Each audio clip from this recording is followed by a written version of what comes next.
warahmatullahi wabarakatuh. Bismillahirrahmanirrahim. Alhamdulillahi rabbil alamin. Wa bihi nasta'inu ala umurid dunya waddin. Wassalatu wassalamu ala asyrafil anbiya'i wal mursalin Sayyidina wa habibina wa syafi'ina wa qurrati a'yunina wa maulana Muhammadin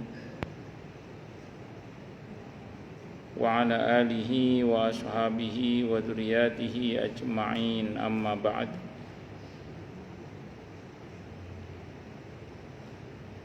Asyhadu an la ilaha illallah wa asyhadu anna Muhammadar Rasulullah wa ufawwidu amri ilallah, innallaha basirum bil ibad. Hasbiyallahu la ilaha illa huwa alaihi tawakkaltu wa huwa rabbul arsyil azim. Qala Allah ta'ala fi kitabihil karim hikayatan an nabiyillahi Musa alaihi salam, Rabbi shrah li sadri wa yassir li amri wahlul 'uqdatam min lisani yafqahu qawli. Para asatidzah, para ibu-ibu sekalian, hafizani wa hafizakunallah, bil khusus segenap pengurus Majelis Ta'lim Ibu-ibu Masjid At-Taqwa, yang semoga pengurusnya dan jamaahnya selalu dalam naungan rahmat, barokah, perlindungan serta bimbingan Allah Subhanahu wa ta'ala. Amin, Allahumma amin, insyaallah. Dan tentu saya doakan semoga kemuliaan ibu-ibu sekalian selalu dijaga dan ditingkatkan terus oleh Allah Subhanahu wa ta'ala sebagai seorang muslimah, sebagai seorang istri, sebagai seorang ibu, dunia hingga surga. Amin, Allahumma amin, insyaallah. Allahumma inna nas'aluka ilman nafi'ah wa rizqan thayyiba wa amalan mutaqabbala wa fatahallahu lana futuhal arifin. Allahumma inna na'udzubika min ilmin la yanfa' wa amalin la yurfa' wa qalbin la yakhsha' wa du'a'i la yusma'. Allahumma ati anfusana taqwaha wa zakkiha anta khairu man zakkaha anta waliyuha wa maulaha. Amin, Allahumma amin, insyaallah. Masih melanjutkan kajian kita kitab Riyadhus Shalihin karya Al-Imam An-Nawawi rahimahullah rahmatan wasi'ah wa rahimallahu ulama al-muslimin. Qala al-muallif rahimahullahu ta'ala wa nafa'ana bihi wa bi'ulumihi fid dharain, amin. Bismillahirrahmanirrahim. Hadis yang ke-10. Wa anhu, dan diceritakan dari Abdullah ibn Umar radhiyallahu anhuma, anna Rasulullah, sungguhnya Rasulullah sallallahu alaihi wasallam, maqala, beliau bersabda, wa huwa 'alal mimbari, sementara beliau berada di atas mimbar. Mimbar itu tempat yang tinggi, kayak ini mimbar. Wa huwa, dan beliau yadhkuru, menyebut as-shadaqata, sedekah, wa ta'affufa, dan ta'affuf, menjaga kehormatan diri atau menjaga diri dari meminta-minta, anil mas'alati, dari meminta-minta, wa ta'affufa, dan ta'affuf, menjaga diri, anil mas'alati, dari meminta-minta.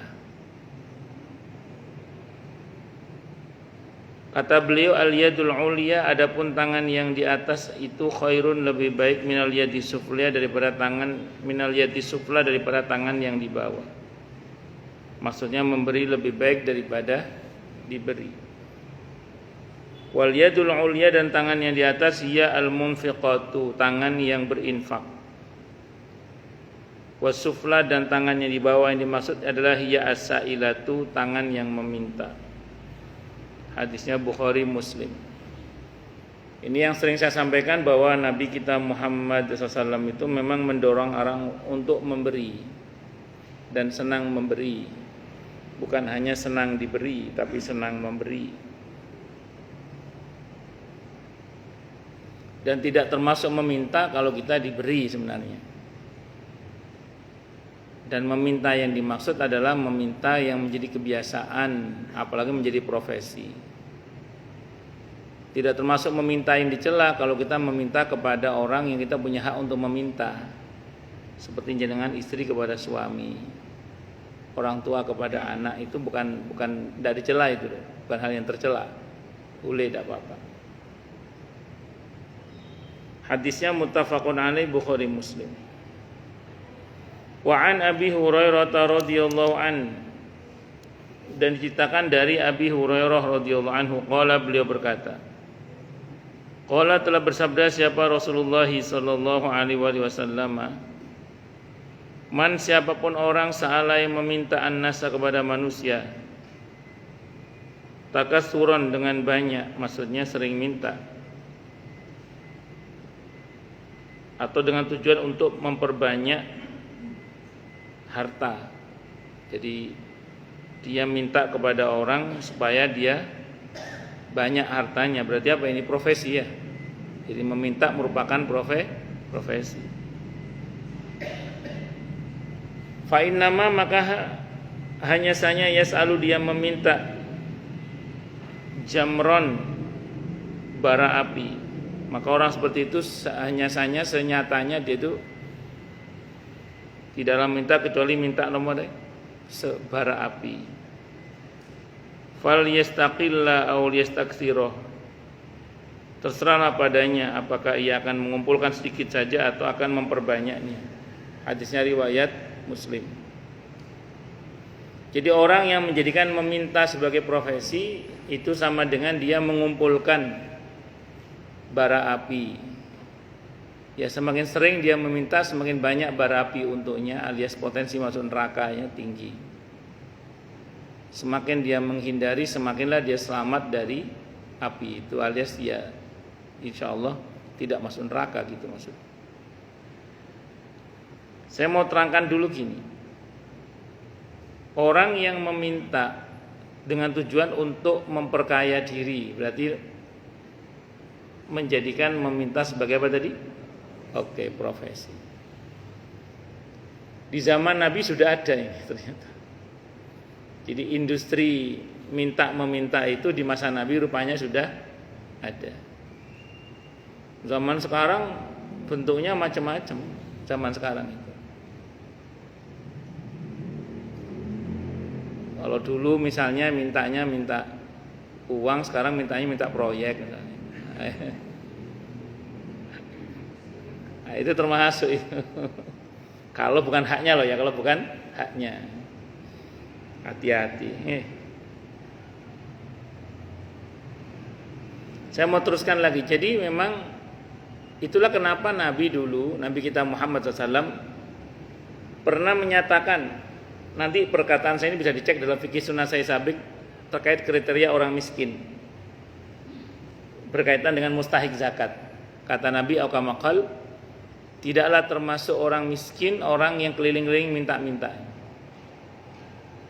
Saya ulang ya, tidak termasuk kategori orang yang miskin orang yang keliling minta-minta. Itu pas membahas tentang mustahik zakat di bagian tentang orang miskin. Rupanya di masa Nabi sudah ada orang yang keliling-keliling minta-minta, itu ternyata dia bukan orang miskin. Ternyata dia orang kaya. Jadi hari ini kalau kita pernah tahu di berita ada pengemis di Bogor itu punya rekening, punya cek berapa miliar itu yang ketahuan itu.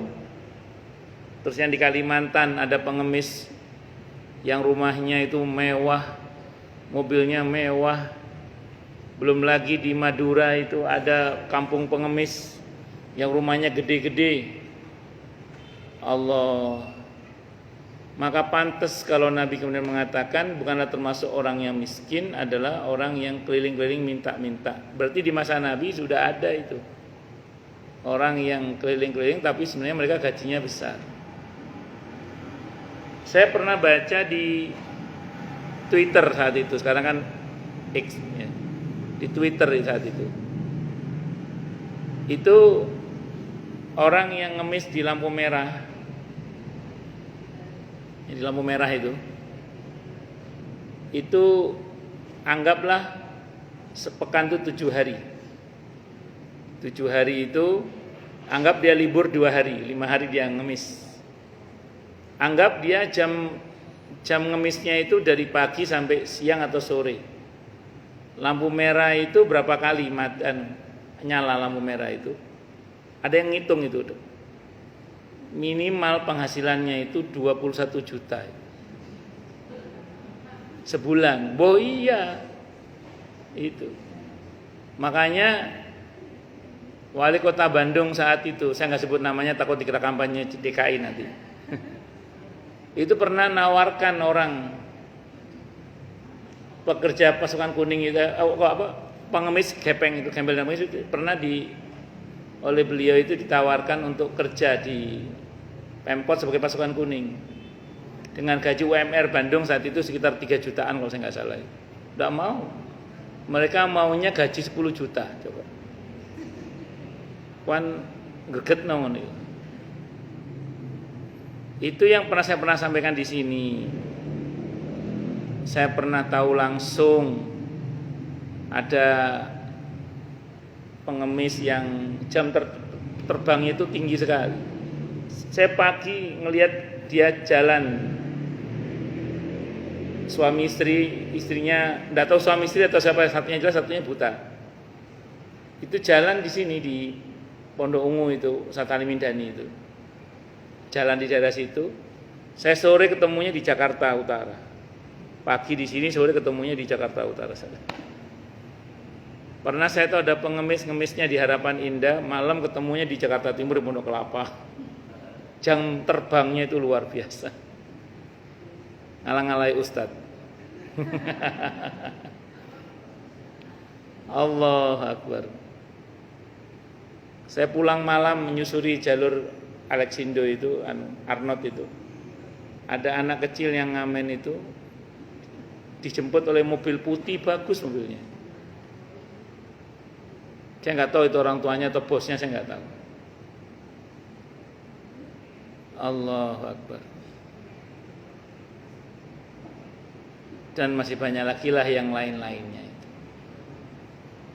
Makanya jangan dikira itu kalau ada orang minta kenjenengan, jangan dikira dia itu miskin. Bisa jadi dia malah lebih kaya daripada kita. Karena jadi industri sudah. Itu kejadian. Dan saya beberapa kali melihat langsung itu. Bagaimana ada pengemis itu diantar pakai motor yang bagus. Bahkan motornya lebih bagus daripada motor saya, itu ya ada. Allahu Akbar. Tapi kalau Anda tahu betul dia miskin, kasih tidak apa-apa. Maksud saya menyampaikan ini gini, saya melihat beberapa kali ada orang bagi-bagi zakat itu ke manusia-manusia gerobak, ke orang-orang yang di pinggir-pinggir jalan itu, tanpa memperhatikan betul apakah dia mustahik atau tidak. Padahal sebagian mereka itu musiman datangnya di daerah Bekasi ini. Mereka sebagai musiman mereka itu datang. Dan belum tentu mereka juga miskin juga. Makanya jenengan kalau bagi-bagi zakat jangan ke orang yang meminta-minta itu, kecuali Anda tahu betul dia memang miskin. Mungkin dia tetangga jenengan misalnya, baru kasih tidak apa-apa. Kenapa? Karena Nabi sudah menyabdakan tidak termasuk mustahik, tidak termasuk miskin adalah orang yang keliling-keliling minta-minta itu. Itu 15 abad yang lalu Nabi udah menyata. Berarti profesi meminta itu sudah profesi tua berarti itu.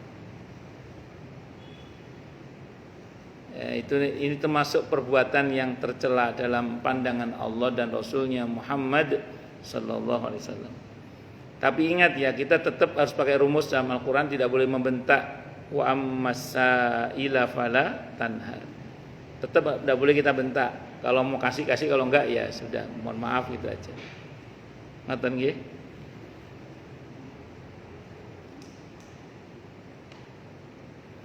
Wa an Abi Hurairah radhiyallahu anhu. Saya pernah cerita di sini ya, pernah ada pengemis kalau pendatang mesti ngasih, tapi orang setempat nggak ada yang ngasih. Karena beliau ada wartawan yang nulis di Jawa Pos saat itu, dia penasaran, nanyalah ke orang setempat, kenapa orang setempat nggak ada yang ngasih dia, tapi kalau pendatang banyak yang ngasih dia. Apa kata orang setempat itu? Ngapain saya ngasih dia punya villa katanya. Ngapain saya ngasih dia punya villa? Saya baca di Jawa Pos saat itu, yang nulis wartawan Jawa Pos. Akhirnya kan karena dia wartawan, dikuntit itu pas orang itu pulang, bener punya villa dia. Ngapain saya ngasih dia punya villa kata orang setempat gitu. Kan dia wartawan dikuntit itu, ternyata bener punya villa itu. Allahu Akbar.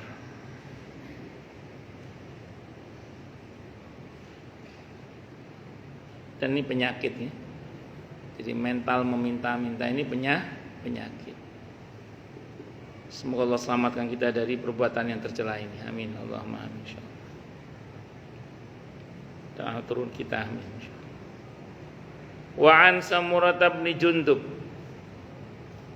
Dan ceritakan dari Samurah ibn Jundub.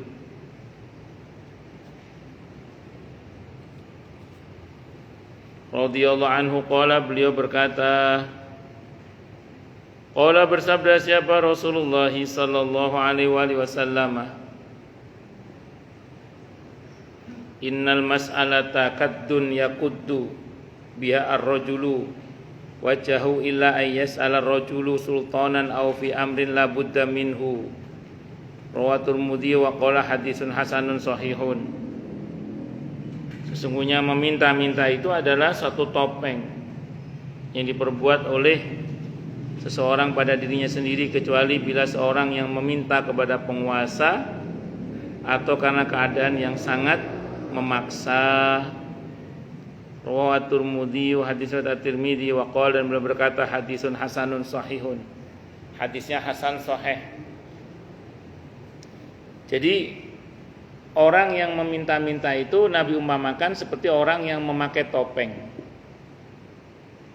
Saya mau tanya, banyak nggak pengemis yang pura-pura? Banyak. Yang pura-pura kakinya nggak ada, ternyata ditekuk. Dan saya pernah tahu sendiri ada pengemis yang bergaya orang stroke. Betul-betul bergaya orang stroke. Saya betul-betul nggak tahu itu. Kalau nggak kemudian dia, ketahuan aslinya itu. Ternyata dia nggak stroke. Betul-betul kayak orang stroke itu. Betul-betul mirip. Di depan saya terjadinya itu. Terus tiba-tiba dia berubah normal. Allahu Akbar. Jadi banyak di antara mereka itu yang menggunakan apa? Topeng. Maksudnya kepura-puraan. Nggih. Makanya kalau ada orang punya wajah melas niku potensi modal untuk jadi pengemis. Allah Akbar. Kadang saya itu dalam hati itu kayak mau nangis itu. Kalau sudah melibatkan anak-anak kecil itu. Kadang anaknya itu masih bagus-bagus itu. Ternyata ada penyewaan anak itu ada. Saya baca ya, saya nggak pernah tahu langsung, cuma saya baca. Di nyewa anak itu ada. Sehingga saya itu, karena saya orang jalanan gitu, kan saya ini kan ustadz kaki lima kan, keliling-keliling mana-mana. Ada titik-titik tertentu di mana pengemis itu mesti bawa anak kecil. Saya tahu kalau anaknya itu asli, kalau anaknya tambah besar. Tapi ada orang tertentu saya bertahun-tahun lewat situ anaknya kecil aja itu, gede-gede. Ada itu begitu. Iya berarti anak sewaan itu, nyewa sewaan. Dulu enggak tahu beberapa tahun yang lalu itu nyewa anak itu katanya 25.000 sehari. Iya. Itu lah anaknya rewel dikasih obat tidur itu sama pengemisnya. Ya untung ya tega, naudzubillah dari tadi. Yang paling miris itu naudzubillah. Ini saya baca juga sih nggak tahu betul apa enggak ya. Saya baca di media itu ada suami istri kerja, terus dititipkanlah sama pembantunya kan, bukan babysitter, pembantunya. Itu oleh pembantunya, anaknya bosnya itu dipakai ngemis, coba bayangkan. Jadi bosnya kerja, anaknya dijak ngemis yang pembantunya itu, dipekerjakan untuk ngemis. Naudzubillah min sampai akhirnya kebongkar. Ya ampun. Itu kejadian, naudzubillah min syarri dzalik. Macam-macam nggih. Kadang saya tuh nangis dalam hati saya itu. Kate tak nei story yang bos gak dinei, akhirnya dibelikanlah es krim ben dipangan atau diberikan makanan supaya dia makan. Karena kalau kita kasih uang kadang ya setoran sama mak. Saya pernah tahu sendiri, bukan katanya saya itu. Ada anak kecil minta. Terus kemudian sebelumnya ada ibu-ibu pakai pakaian badut. Selama beberapa waktu anak kecil. Saya pas beli es teler Garut, sinar Garut. Nah, saya duduk kan, saya perhatiin, tanpa sengaja saya perhatiin itu. Ternyata si ibu ini minggir ke satu tempat. Dalam anak itu, oh ternyata anak itu anaknya berarti. Tapi saya pikir bukan anaknya. Ternyata nggak tahu anaknya atau anak buahnya, saya nggak tahu. Sama anak ini ngikuti si ibu ini. Dia lepas kostum rupanya. Lepas kostum di tempat gelap. Saya ngelihat nggak jauh dari situ. Terus rupanya dia nyebrang lagi ke seberang jalan. Selesai beli es, saya kan pulang, muter. Pas saya muter itu saya lihat anak itu sama ibu itu dijemput sudah di toko, depan toko yang gelap, nggak ada listriknya. Itu oleh 3 atau 4 laki-laki yang gagah-gagah. Berapa kali saya ngelihat langsung juga ibu-ibu yang sepuh-sepuh itu yang minta-minta itu store ke orang yang pakai jaket. Nggak tahu store apa-apa, saya nggak ngerti itu. Itu nggak sekali itu saya lihat itu.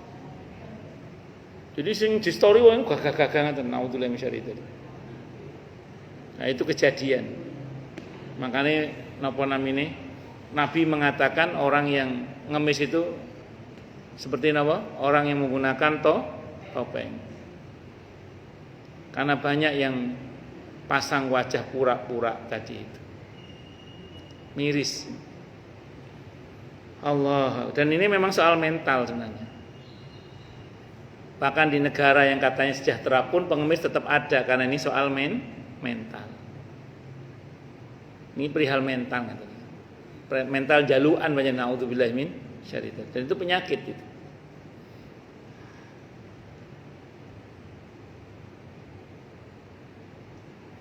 Wa an Ibnu Mas'ud, dan diceritakan dari Abdullah bin Mas'ud radhiyallahu anhu qala, beliau berkata, tapi tetap saya ulang loh nggih, jangan dibentak nggih.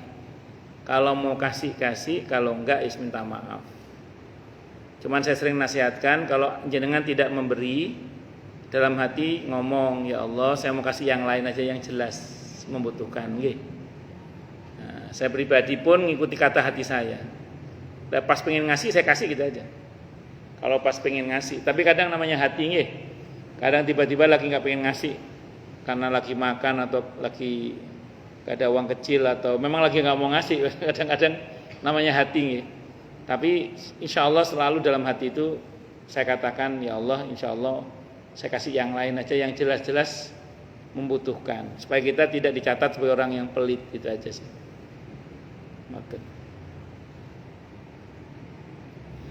Wa an Ibnu Mas'ud, dan cerita dari Abdullah bin Mas'ud radhiyallahu anhu qala, beliau berkata, Qala telah bersabda siapa Rasulullah sallallahu alaihi wasallam, man asabathu faqatun fa anzalaha bin nasi lan tusadda faqatuhu wa man anzalaha billahi fayushikullahu lahu birizqin ajilin aw ajilin. Rawahu Abu Dawud wa Tirmidzi wa qala hadisun hasan. Hadis riwayat Abi Dawud dan At-Tirmidzi dan beliau berkata hadisnya hadis hasan. Barang siapa yang tertimpa kemiskinan, kemudian ia mengadukannya kepada sesama manusia, maka tak akan tertutuplah kemiskinannya itu. Maksudnya tetap dia dalam kondisi kekurangan, curhatnya sama orang, guys, gak menyelesaikan masalah. Dan barang siapa yang mengadukannya kepada Allah, kok curhatnya sama Allah, ambil wudu, sholat, baca waqiah, istighfar, sholawat, silaturahim, sedekah, maka Allah akan memberinya rizki baik dengan segera ataupun lambat. Cepat atau lambat Allah pasti akan kasih dia rizki.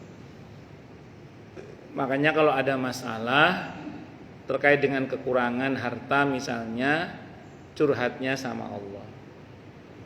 Ustadz, apa enggak boleh kita curhat pada sesama? Pertama ini arahannya Abdullah bin Mas'ud diantaranya. Kalau kita mau curhat sama orang, pastikan kita dahului dengan alhamdulillah.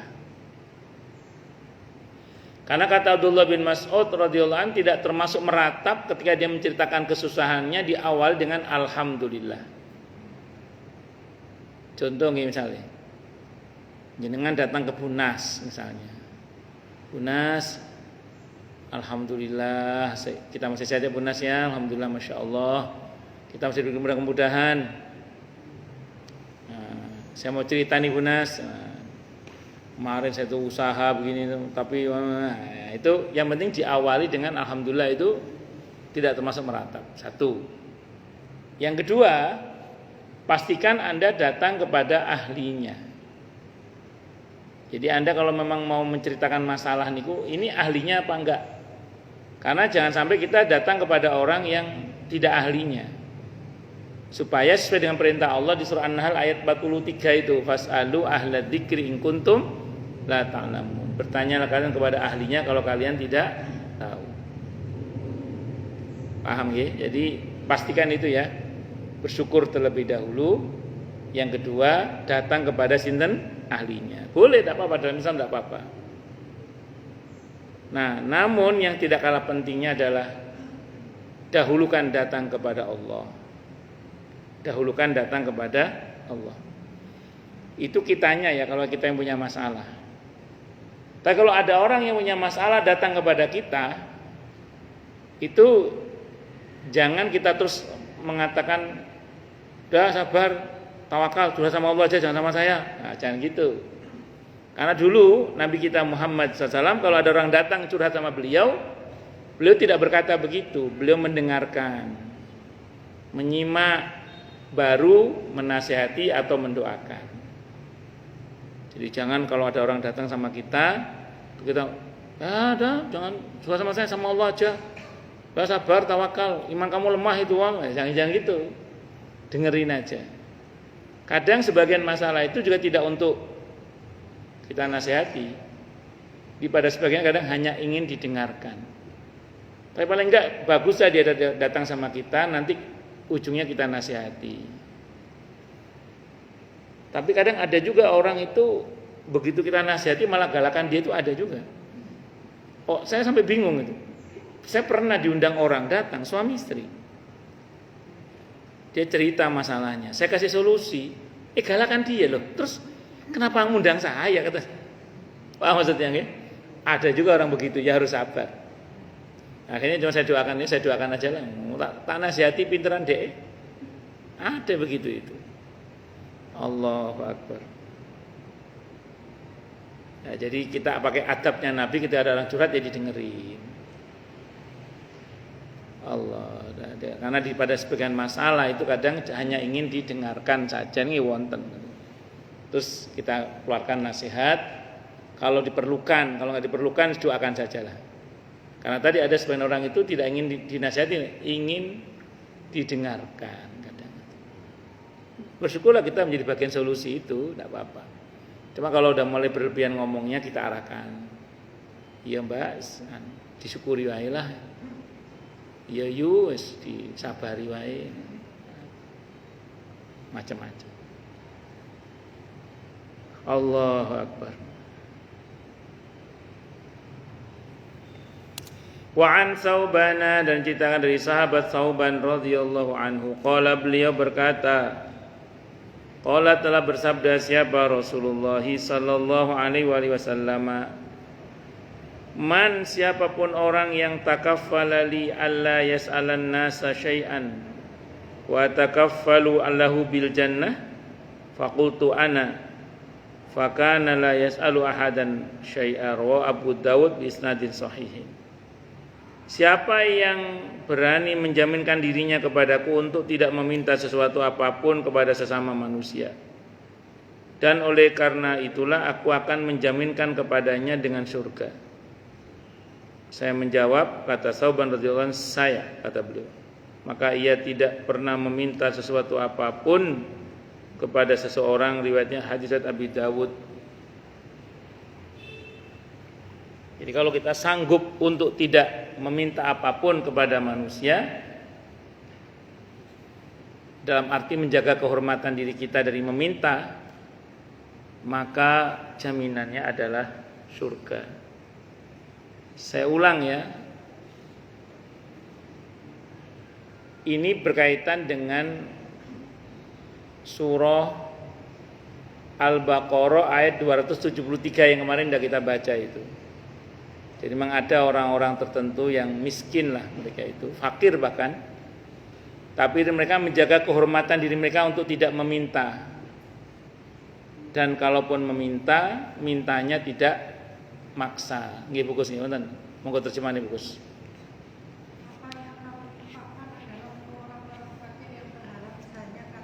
Iya.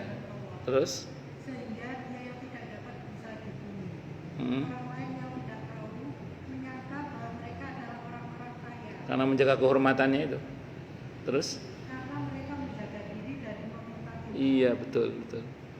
Terus, Bu? Muhammad mengenal mereka dari ciri-cirinya. Mereka tidak meminta secara. Kalaupun terpaksa minta, tidak maksa dia. Iya. Jadi kalaupun terpaksa minta, enggak maksa. Iya. Kenapa terus Allah? Apapun harta yang baik yang kamu timpakan, semua Allah Maha mengetahui. Iya. Jadi memang ada orang-orang begitu itu, dipuji oleh Allah. Dia tidak mampu sebenarnya, dia menahan diri dari meminta karena dia menjaga kehormatan agama dan dirinya itu. Kalaupun terpaksa dia minta, mintanya enggak maksa. Nah, itu seperti itu. Jadi ini bukan dalil haram meminta, bukan. Tapi ini dalil tentang buruknya sikap yang suka meminta-minta kepada orang yang kita tidak punya hak terhadapnya. Tapi kalau kita punya hak, tidak apa-apa, okay? Bukan termasuk yang disebut dengan aib dalam masalah ini. Cuman memang beberapa sahabat betul-betul nggak pernah minta apapun kepada orang lain. Itu seperti itu.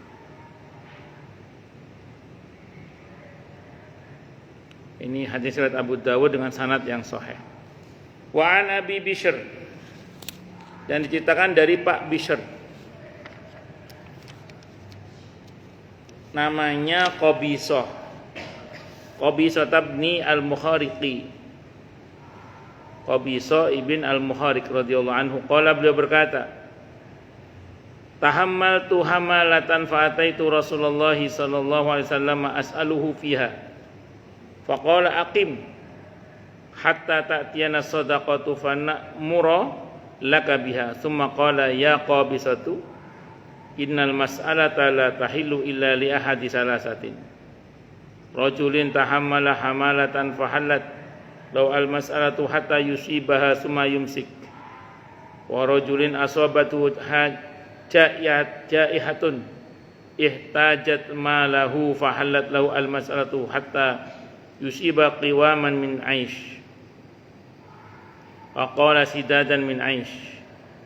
Wa rajulin asabathu faqatun hatta yaqula salasatun min dawil hija min qaumihi laqad asabat fulanan faqatun fahadat lahu al-mas'alatu hatta yusiba qiwaman min aish aw qala sidadan min aish fama siwahunna minal mas'alati yaqabisatu suhtun yaquluha sahibuha suhtan. Rawahu Muslim.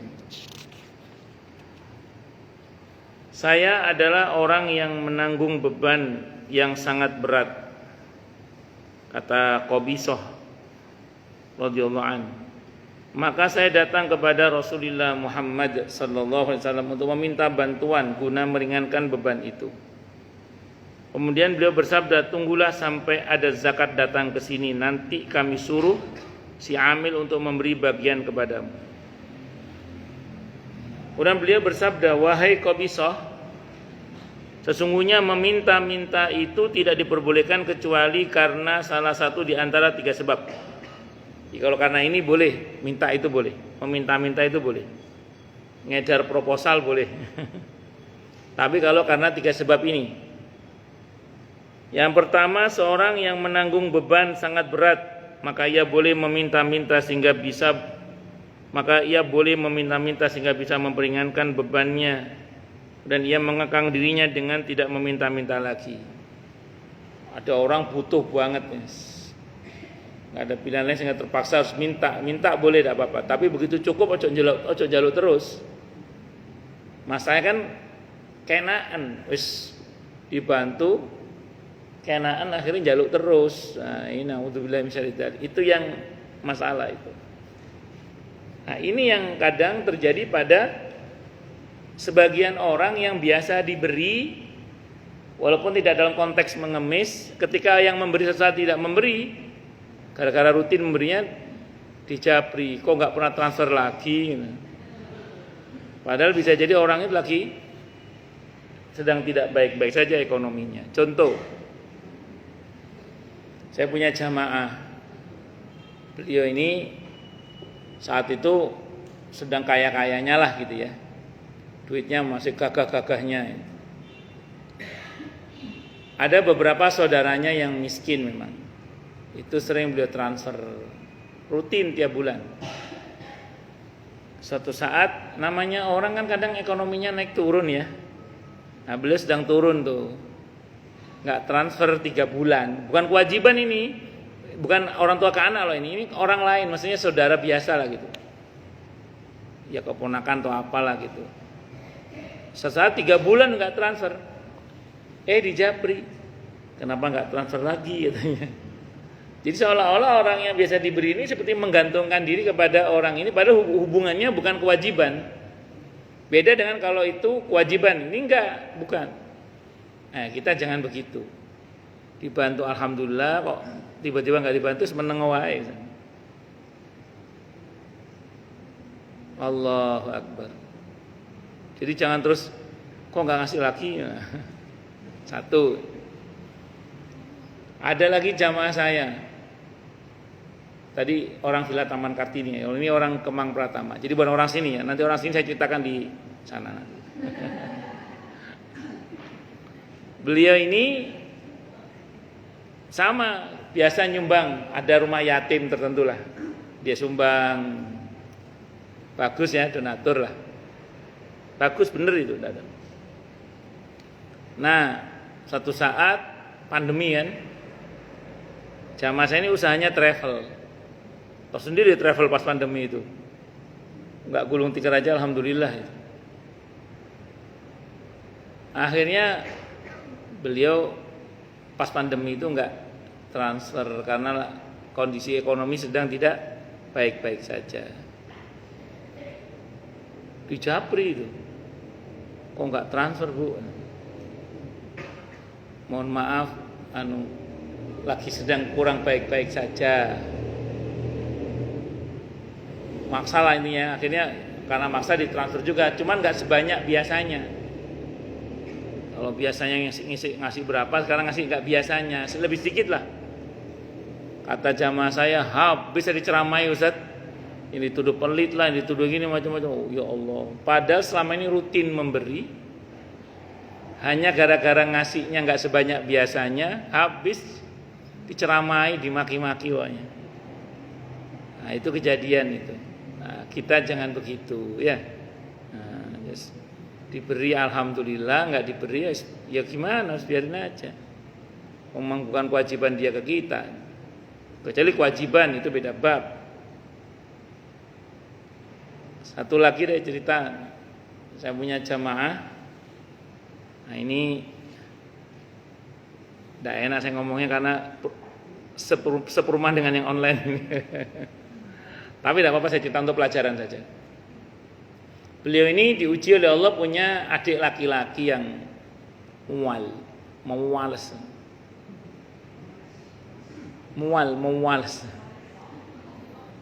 Satu saat oleh kakak-kakaknya suruh nikah aja dia.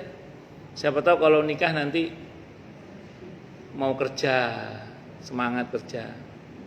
Ternyata begitu nikah masih mual juga. Ya tidak apa-apa. Akhirnya apa yang terjadi? Yang terjadi itu sudah suruh punya anak. Siapa tahu kalau punya anak dia nanti semangat, berubah. Ternyata masih muales itu. Singkat kata singkat cerita, akhirnya kakak-kakaknya sepakat. Wis dibantu saben bulan transfer aja tiap bulan deh, patungan kakak-kakaknya itu, patungan. Suatu saat ya mau gimana lagi, saudara kan enggak, ya pas kesepakatan semua ya. Mungkin kalau bareng-bareng enggak terlalu kali ya. Suatu saat jamaah saya ini lagi ada keperluan. WA izin. Aku bulan ini gak kirim sih ya. Bulan ini aku gak kirim dulu bulan ini. Aku ada keperluan. Izin bulan itu gak ngasih, sama adiknya habis dikata-katain kakak-kakaknya. Yang gak ngasih itu dikatakan. Padahal selama ini dikasih terus. Izin gak ngasih itu loh, habis dikata-katain kakaknya ini. Itu seperti kemarau setahun habis oleh hujan sehari. Jadi orang gak tahu terima kasih. Dalam Islam itu tidaklah bersyukur kepada Allah, la yashkurullah man la yashkurin nas, man lam la yashkurullah man lam yashkurin nas. Jadi tidaklah bersyukur kepada Allah orang yang tidak tahu terima kasih kepada sesama. Jadi ada yang model begitu itu ya ada.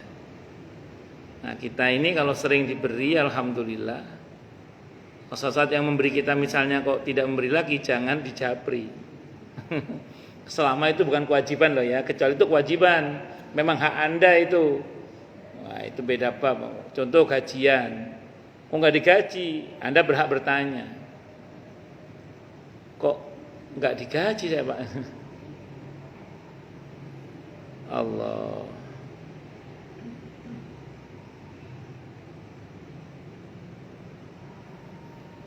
Macam-macam nggih, macam-macam. Oh, lanjut. Wa an Abi Hurairah radhiyallahu an.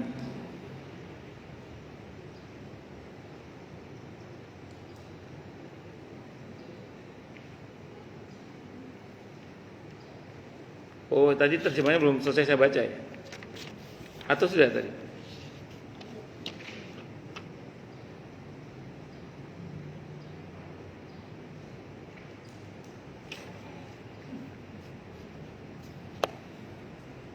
Saya baca tadi.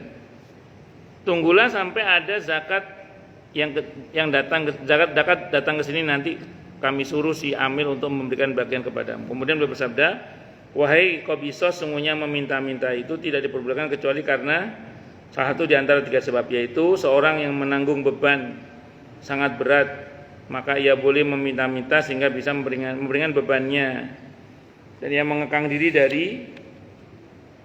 dengan tidak meminta-minta lagi. Seseorang yang tertimpa kecelakaan, yang habis hartanya, maka ia boleh meminta-minta sehingga bisa memperoleh kehidupan yang layak. Lah wis cukup, ojo njaluk maneng wis. Dan seseorang yang sangat miskin, sehingga ada 3 orang yang bijaksana di antara kaumnya mengatakan si fulan benar-benar miskin, maka ia boleh meminta-minta sehingga ia bisa memperoleh kehidupan yang layak. Wahai Qabisoh, meminta-minta yang selain karena 3 sebab di atas, maka itu adalah usaha yang haram. Dan orang yang memakannya berarti makan barang haram. Hadisnya riwayat Muslim. Jadi cukup ojo njaluk terus. Kadang kenaan dinai gak gelem usaha. Itu namanya penyakit memuales. Kalau malasnya, kalau kemudian dia lawan malasnya dan dia mau berusaha, maka paling tidak dia sudah berusaha tadi itu, sehingga karenanya insya Allah mendapatkan keberkahan. Hadis yang ke-16, wa an Abi Hurairah radhiyallahu an. Dan cerita dari Abi Hurairah radhiyallahu anhu anna Rasulullah, sungguhnya Rasulullah sallallahu alaihi wasallam qala, beliau bersabda, laisal miskinul ladzi tarudduhu al-luqmatu wal luqmatani wat tamratu wat tamratani. Laisal miskin, bukanlah orang yang miskin, alladzi yang tarudduhu al-luqmatu wal luqmatani wat tamratu wat tamratani. Walakinil miskinu alladzi la yajidu ghinan yughnihi wa yuftanu lahu fa yatasaddaqu alaihi wa la yaqumu fayas'alan nas. Muttafaqun alaihi, Bukhari Muslim. Ini hadis dipakai oleh para ulama untuk membuat kriteria miskin dan bukan miskin. Orang miskin itu bukanlah orang yang tidak memperoleh sesuap atau 2 suap makanan, atau tidak memperoleh sebutir atau 2 butir kurma karena meminta-minta. Tetapi orang miskin adalah orang yang tidak bisa mencukupi kebutuhannya dan tidak pernah terpikirkan untuk diberi sedekah, serta ia tidak mau pergi untuk meminta-minta kepada sesama manusia. Dengan kata lain, yang keliling-keliling minta-minta itu tidak masuk dalam kriteria miskin dalam kategori mustahik zakat. Karena tadi terbukti memang beberapa orang yang meminta-minta itu ternyata mereka bukan orang miskin tapi orang yang kaya. Kecuali jenengan tahu betul ini orangnya miskin, baru tidak apa-apa. Saya ulang ya, jangan membiasakan diri bagi-bagi zakat. Kalau sedekah terserah jenengan lah. Tapi kalau bagi-bagi zakat jangan ke orang yang meminta-minta. Karena belum tentu dia itu miskin. Kalau yang Anda tahu miskin tidak apa-apa. Set di daerah ujung Menteng itu kan ada pasar ya. Ada bapak-bapak udah sepuh. Dia nggak ngemis. Dia jualan kangkung, sayuran, pakai baju hansip biasanya dia. Tapi sebelum jualan ke pasar pagi itu beliau biasanya ngatur jalan. Ya kalian kasih orang ya, semacam polisi apa cepet atau apa namanya. Ya Pak Oga. Nanti kalau udah jam tujuan itu diganti orang lain, beliau ke pasar jualan kangkung. Saya tahu ya karena saya sering lewat situ dan saya sering ke pasar itu juga. Di daerah ujung Menteng, belakang pom bensin. Nah, artinya saya tahu betul beliau miskin dan memang beliau bukan pengemis sih. Cuman Pak Oga itu aja, tapi saya tahu beliau miskin. Kenapa? Karena beliau bukan pengemis juga dan beliau itu jualan kangkung, jualan sawi apa macam-macam. Ambil dari orang itu dia jual dengan pakaian khasnya hansip itu. Itu seperti itu. Ya, kalau Anda tahu betul dia miskin kasih dapat. Tapi kalau Anda nggak tahu kalau itu zakat ya jangan diberi karena dia bukan mustahik menurut hadis ini. Au kama qala wallahu alam bisawab. Monggo silakan. Yang mau tanya, protes, marah boleh. Monggo. Masalah yang lain boleh, monggo silakan kalau ada. Kalau enggak ada saya teruskan. Monggo kalau ada. Jelas semua? Atau tidak jelas semua? Jelas semua nggih? Oh ya wes jelas saya baca lagi kalau gitu. Masya Allah, tumben jelas semua Bu. Ya karena bukan masalah yang berat. Bab tentang ada yang nanya juga akhirnya. Boleh kan saya bilang masalah yang lain boleh.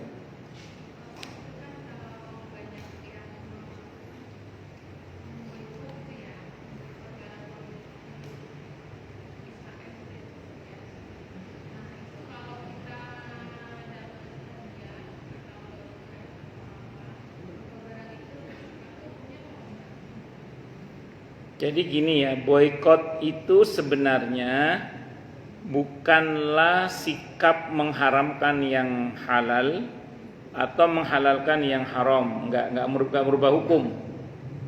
Jadi statusnya tetap halal.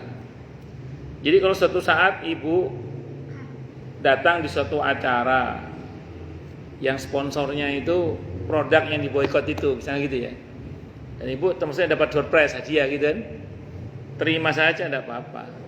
Enggak apa-apa, terima saja enggak apa-apa. Dan boikot itu kan aksi solidaritas. Aksi solidaritas. Jadi bukan aksi yang berdampak kepada mengharamkan yang halal atau menghalalkan yang haram, enggak. Jadi tetap hukum zatnya itu halal, enggak ada masalah. Kayak misalnya kan ada beberapa produk yang disinyalir terindikasi terhubungan dengan penjajah Zionis misalnya. Tapi mencari gantinya ibu nggak dapat, karena kan terkait dengan cocok dan tidak cocok, seperti sabun muka misalnya, pasta gigi atau apa. Beberapa orang kan ada yang nggak cocok dengan merek yang lain, atau ada yang cocok tapi harganya mehong misalnya gitu, mahal, lamnya double. Nah, sehingga kalau memang ibu terpaksa menggunakan yang ada itu tidak ada masalah secara hukum, karena boikot itu bukan menghalalkan yang haram atau mengharamkan yang halal. Cuman lebih kepada gini aja sih, kayak kalau bahasanya istri saya itu gini, lek sajane kepingin aku tuku iki misalnya gitu ya, cuman lek ndelok orang-orang Palestina yang dizolimi itu gak kaulu kate mangan aku. Nah, itu bahasanya istri saya itu gitu. Ya boikot itu semacam itu sih, semacam solidaritas. Ya, tapi itu tidak haram. Andaikan misalnya ibu beli pun tetap halal dan tidak haram. Karena prinsipnya muamalah dengan orang di luar Islam itu sah-sah saja, dan mereka kan tidak secara langsung terhubung, ya gitulah istilahnya. Jadi secara hukum ya masih sah muamalahnya. Saya kira itu, wallahu a'lam. Cuman kalau bisa ya dikurang-kurangi lah, dihindari-hindari. Nah, saya kira itu, wallahu a'lam bishawab. Oke, monggo Bu Nas.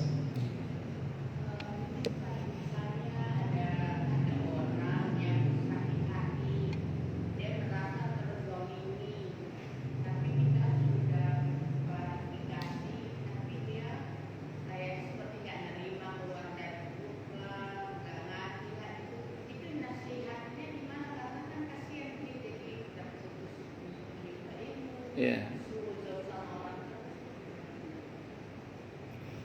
Pertama, kalau masih bisa diingatkan. Kalau masih bisa dinasihati. Kalau sudah tidak bisa, didoakan saja sudah. Ya, didoakan. Kalau bisa diingatkan. Kalau masih bisa dinasihati. Kalau nggak bisa, ya didoakan aja. Jadi kadang kejadian seperti itu ya ada memang, dan itu tidak hanya di ibu, di beberapa tempat, di beberapa komunitas, di beberapa lingkungan tuh ada orang yang begitu itu, mutung itu ada. Ya sudah, kita doakan saja. Kita.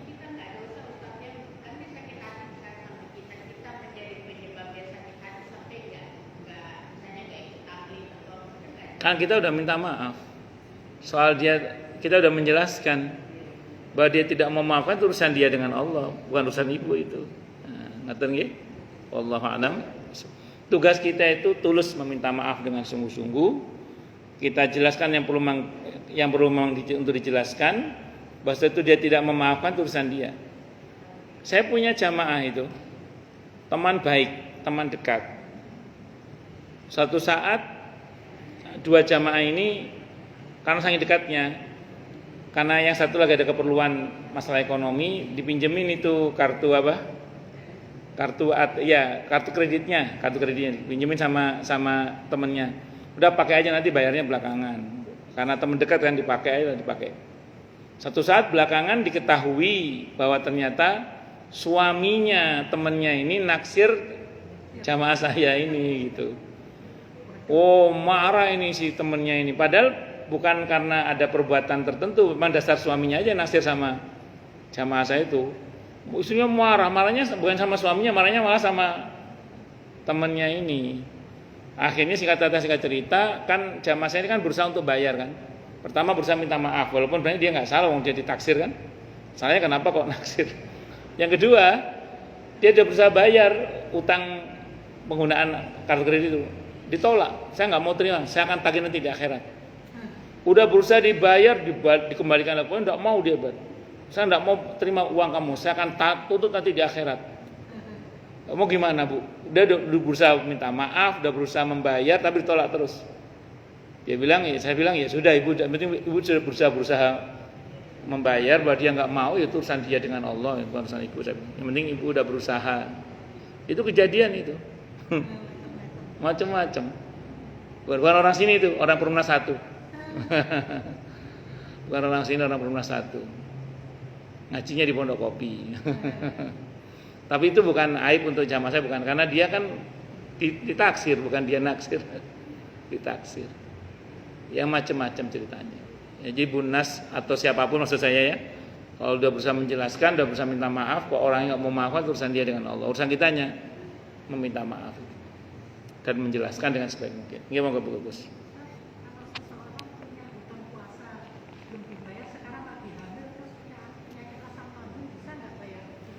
Bisa.